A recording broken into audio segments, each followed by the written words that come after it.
विश्राम सिंह जी। राधे राधे महाराज। राधे राधे महाराज जी। महाराज जी, मन को सदा प्रसन्न रखने के लिए क्या उपाय करना चाहिए? तब लगी कुशल न जीव कहूं, सपने हूं मन विश्राम। जब लगी भजत न राम को, शोक धाम तजी काम। जब तक हमारा मन कामनाओं का त्याग करके निरंतर भगवदाकार नहीं होगा, तब तक प्रसन्न नहीं रह सकता। ब्रह्म भूता प्रसन्नात्मा न शोचति न कांक्षति। वही प्रसन्नात्मा होता है जो हर समय भगवान में अपने मन को जोड़ता रहता। सा वै मनः कृष्ण पदार विंदयो। देख लो, इतनी अवस्था हो गई आप, कौन सा भोग नहीं जो आप ना भोगे हो, लेकिन क्या मन राजी हो गया? मन प्रसन्न हो गया? नहीं। ईमानदारी से देखो, वो आज भी वैसे ही है। वो कभी तृप्ति का अनुभव नहीं कर सकता। अनेक जन्म व्यतीत हो गए और भी सब भोग विलासिता भोग लो, कभी तृप्त नहीं होगा। वो विश्राम पाएगा तो भगवान, क्योंकि भगवान का अंश जीव कभी प्रकृति से विश्राम प्राप्त कर ही नहीं सकता। चाहे जितना भोग ले, चाहे जितना एकत्रित कर ले, चाहे जितना बैंक बैलेंस कर ले, ये प्रसन्न नहीं हो सकता। आप हमें बताना कि संपत्ति को प्राप्त करने के बाद किसका मन प्रसन्न हुआ? हर्षित होना और प्रसन्न होना में अंतर है। हर्षित होगे तो शोकित होना पड़ेगा, लेकिन प्रसन्नता ये द्वंद्वातीत है, भगवदाकार है। आपने प्रसन्नता शब्द का, ये केवल भगवान के चिंतन से ही होगा, ना बैंक बैलेंस से होगा, ना नाना प्रकार की भोग विलासिता से होगा। अशांति बढ़ती जाएगी जितना बैंक बैलेंस बढ़ेगा और जितना भोग बढ़ेगा। शांति नहीं बढ़ सकती, देख लेना। जितना भजन बढ़ेगा उतनी शांति होती चली जाएगी, जितना भोग भोगते जाओगे उतनी अशांति बढ़ती चली जाएगी। आप खुद अनुभव करके देख लीजिए। तो शांति प्राप्त करने के लिए, प्रसन्नता प्राप्त करने के लिए अपने कर्तव्य का धर्म पूर्वक पालन करते हुए नाम जप किया जाए। कोई भी गंदा आहार, गंदा पेय ना पिया जाए, नहीं तो मन थोड़ी देर के लिए बेहोश होता है उस प्रमाद स्थिति में, तो उसी को तुम आनंद मान लेते हो। अभी आनंद जाना कहाँ है? होश में चैतन्य होते हुए भी बेहोश रहना एक बड़ी अद्भुत स्थिति होती है, वो भगवान से प्राप्त होती है। आप भगवान के अंश हो, प्रकृति के अंश से आप कभी सुखी नहीं हो सकते हो। चाहे जितना प्रकृति को भोग लो, कभी मन प्रसन्न नहीं हो सकता। ऐसा लगता है कि एक चीज आज मन मांग रहा है, खा लें तो हम प्रसन्न हो जाएंगे, अगर ये हम भोग लें तो प्रसन्न हो जाएंगे।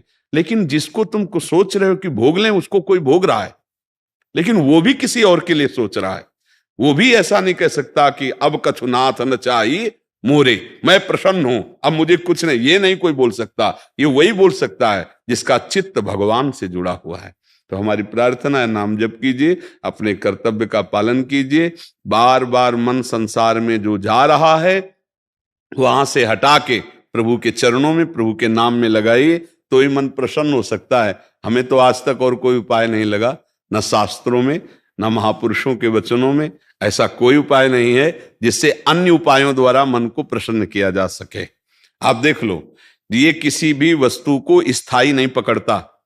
मन को देख लीजिए, आप जिस वस्तु से प्रियता मन दिखाएगा, थोड़ी देर के बाद, थोड़े दिन के बाद, थोड़े समय के बाद वो उससे हट जाएगा और दूसरे की तरफ देखने लगेगा। इसका मतलब है ये केवल फंसा रहा है, ये कहीं तृप्त होने वाला नहीं। और एक बार प्रभु में लग जाए, अभी लगा नहीं है, एक बार प्रभु में लग जाए तो हटाए नहीं हट सकता। ध्यान रखना, जैसे तुम नाम जप करते हो तो विषय चिंतन नहीं छूटता, ऐसे विषयों में उसको रखा जाए तो भगवत चिंतन नहीं छूटेगा। मन की खासियत है, अगर उसको सही जगह पकड़ा दो फिर छोड़ने वाला नहीं, गलत जगह ये कहीं टिकेगा नहीं। ये मन भगवान का अंश है, इंद्रियाणाम मनश्चास्मि। ये तभी रुकेगा, तभी प्रसन्न होगा जब ये अपने अंशी में पहुंच जाए, भगवान के चिंतन में। हमारे हृदय की बात ये, अगर आपका किसी का कोई अनुभव हो कि मन इससे प्रसन्न हो जाएगा, तो आप बताओ, कुछ है ऐसा जिससे आप मन को प्रसन्न कर पाए हो आज तक, या कर लोगे? भ्रम से है, मुझे नौकरी मिल जाए तो मन प्रसन्न हो जाएगा, नहीं होगा। जिनको नौकरी मिली है, अगर इतना रुपया हो जाए तो जितना तुम सोच रहे हो उससे ज्यादा किसी के पास है। अगर ये मिल जाए तो वो भी किसी के अधिकार में है, तो उसको संतुष्ट हो जाना चाहिए। ये केवल भुलावा मन का है।